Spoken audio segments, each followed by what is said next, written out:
शिवाय। श्री शिवाय नमस्तुभ्यम। श्री आदिशक्ति पार्वती माताए नमः। श्री विघ्नेश्वराय नमः। श्री लक्ष्मी नारायणे नमः। श्री सरस्वती ब्रह्माय नमः। श्री सियारामे नमः। श्री रामदास हनुमाने नमः। श्री राधे श्यामे नमः। हे शिवजी, તમારી કૃપાથી હું આ શિવ પુરાણ વાંચી રહી છું અને મારી મમ્મી, બેન અને તમામ શ્રોતા આ શિવ પુરાણ સાંભળી રહ્યા છે। અમે બધા આ શિવ પુરાણનું જ્ઞાન પ્રાપ્ત કરી શકીએ એટલી શક્તિ પ્રદાન કરજો અને શિવ પુરાણનું તેજ સહી શકે એટલી ક્ષમતા પ્રદાન કરજો। હે વિઘ્નેશ્વર ગણપતિ બાપ્પા, તમે શિવ પુરાણના વંચનમાં આવતા તમામ વિઘ્ન હરજો।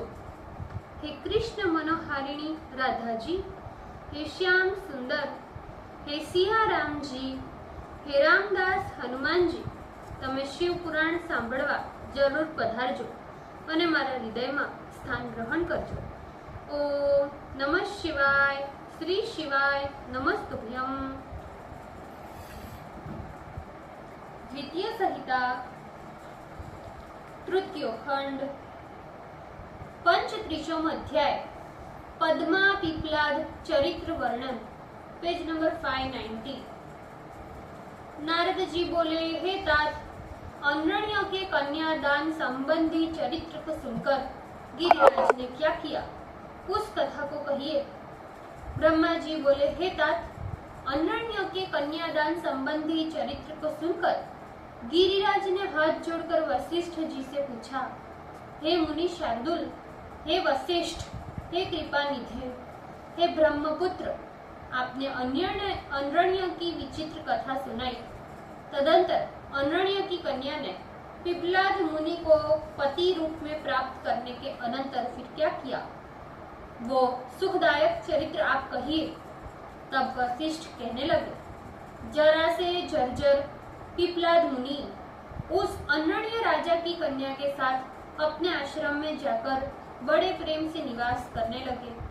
हे गिरिराज, वे अपने आश्रम में निवास करते हुए अपने इंद्रियों को वश में कर तपस्या परायण हो अपने धर्म में लग गए।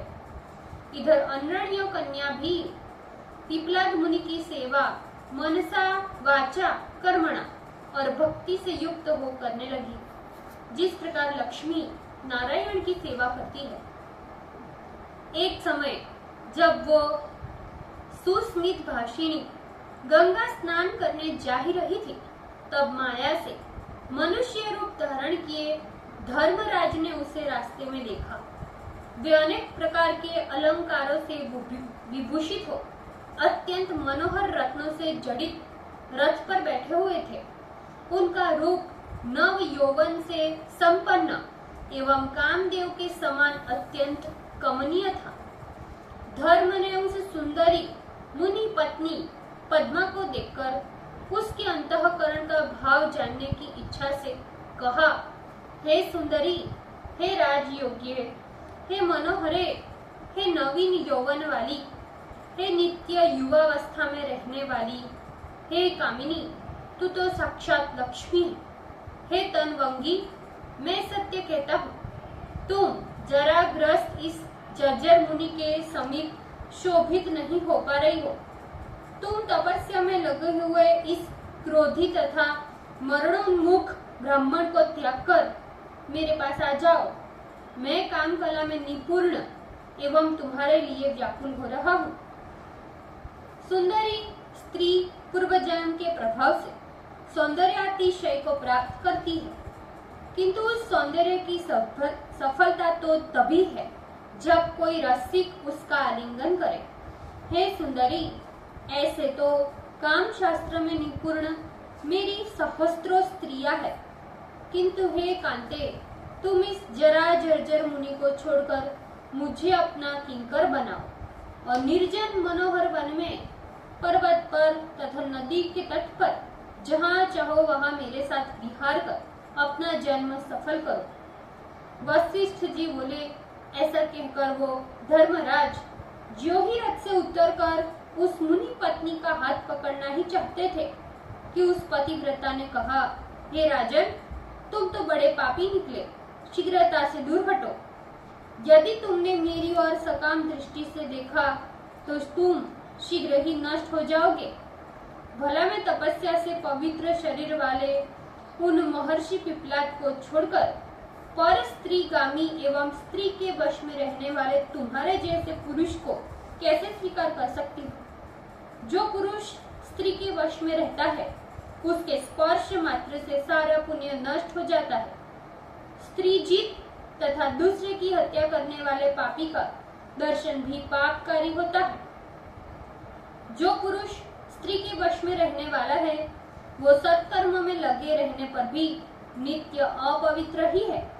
उस पुरुष की तो पितर, देवता तथा सभी मनुष्य निंदा करते हैं। जिसका मन स्त्री में आसक्त है, ऐसे स्त्री जित पुरुष के द्वारा किए गए ज्ञान, तप, जप, होम, पूजन, विद्या तथा दान सभी व्यर्थ है। तुमने माता के समान मुझ ऋषि पत्नी में स्त्री की भावना से जो इस प्रकार की बात कही है, इसीलिए समय आने पर मेरे श्राप से तू विनष्ट हो जाएगा।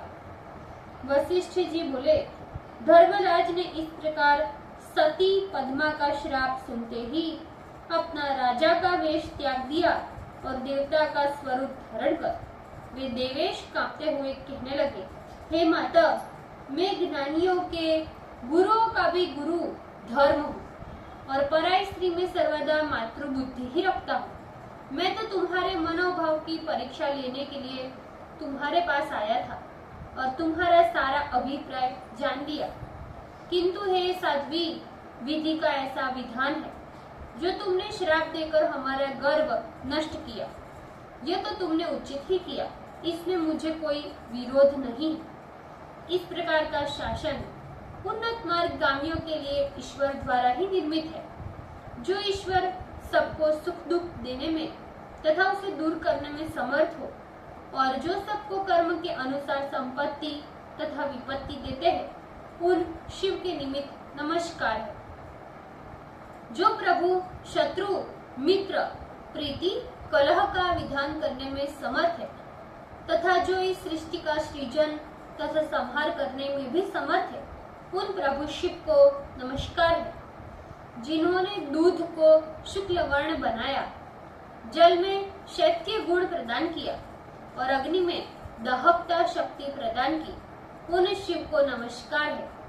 जिन्होंने महद आदि प्रकृति का निर्माण अत्यंत दुष्कर तपस्या से किया एवं जिन्होंने ब्रह्मा, विष्णु तथा महेश का निर्माण किया है, उस शिव को नमस्कार है। ब्रह्मा जी बोले, ऐसा कहकर जगत गुरु धर्म उस पतिव्रता के आगे खड़े हो गए।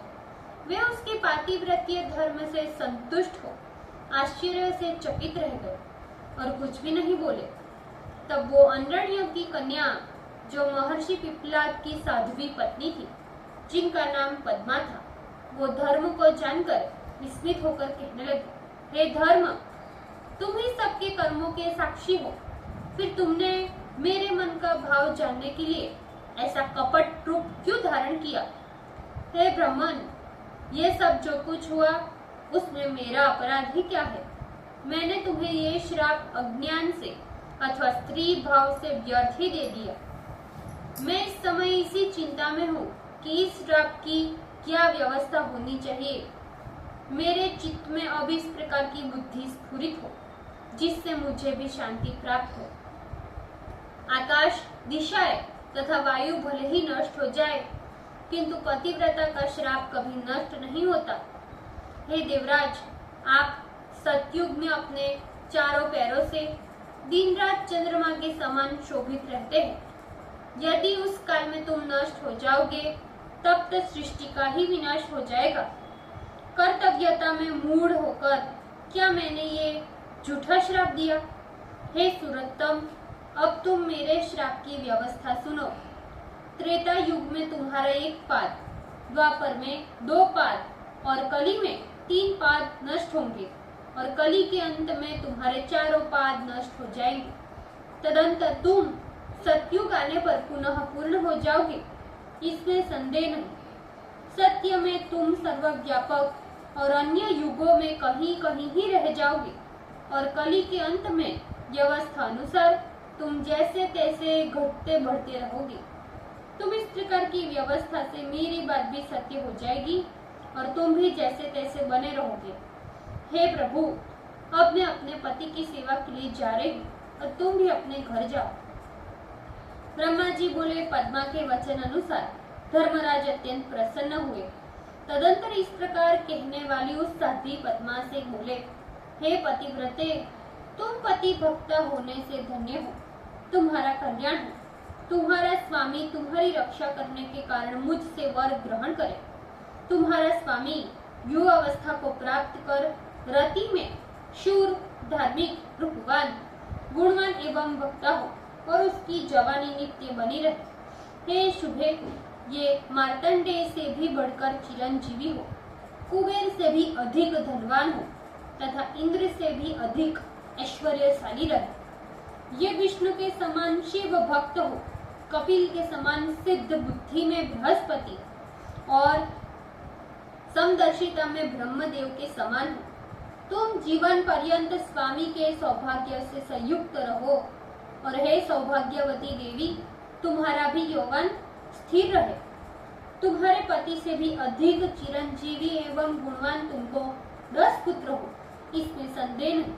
हे साध्वी, तुम्हारे घर नाना प्रकार की संपत्ति से संपूर्ण रहेंगे। तुम्हारे घर में निरंतर प्रकाश रहेगा और वे कुबेर के भवन से भी श्रेष्ठ होंगे।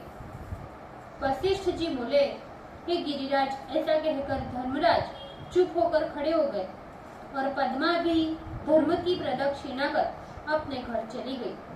धर्म भी पद्मा को आशीर्वाद देकर अपने घर चले गए और वे अपने प्रत्येक सभाओं में पद्मा की प्रशंसा करने लगे। इधर वो पद्मा भी अपने युवा स्वामी से नित्य रमण करने लगी। तदंतर उसके पति की अपेक्षा अत्यंत गुणवान 10 पुत्र उत्पन्न हुए। स्त्री एवं पुरुषों को सुख देने वाली सारी संपत्ति उनके पास आ गई, जो उनको समस्त आनंद देने वाली तथा इस लोक एवं परलोक में कल्याणकारी हुई। हे शैलेंद्र, ये सारा पुरातन इतिहास हमने तुमसे वर्णन किया और इन दोनों स्त्री पुरुषों का चरित्र तुमने आदर पूर्वक सुना। अतः तुम भी इस चरित्र को जानकर अपनी कन्या शिव को प्रदान कर दो और अपनी स्त्री मैना के सहित अपना हठ छोड़ दो। 1 सप्ताह बीतने पर एक उत्तम शुभ योग आ रहा है जो सर्वथा दुर्लभ है। उस शुभ लग्न में लग्न का मालिक स्वयं अपने घर में स्थित है और चंद्रमा भी बुध के साथ स्थित रहेगा। चंद्रमा रोहिणी से युक्त होगा, इसलिए चंद्र तथा तारागणों का भी योग उत्तम है। एक तो मार्गशीर्ष का महीना, उसमें भी सर्वदोष विवर्जित चंद्रवार का दिन अत्यंत उत्तम है। वो लग्न सभी उत्तम ग्रहों से दृष्ट तथा नीच ग्रहों के दृष्टि से रहित है। उस शुभ लग्न में बृहस्पति उत्तम संतान तथा पति का सौभाग्य प्रदान करेंगे। इसलिए ऐसे शुभ लग्न में तुम अपनी कन्या मूल प्रकृति स्वरूपा ईश्वरी जगदम्बा को शिव के निमित्त प्रदान करो। ऐसा करने से हे गिरिराज, आप कृत कार्य हो जाएंगे। ब्रह्मा जी बोले, हे नारद, इतना कहकर ज्ञानियों में श्रेष्ठ मुनि शार्दुल वशिष्ठ जी नाना लीला विशारद प्रभु शिव का स्मरण कर मौन हो गए। ओम नमः शिवाय। श्री शिवाय नमस्तुभ्यम। भूल चूक माफ करजो शिवजी, कृपा રાખજો। આજના શિવ પુરાણના વંચનનું પુણ્ય મને પ્રદાન કરજો શિવજી। ઓમ નમઃ શિવાય। શ્રી શિવાય નમસ્તુભ્યમ।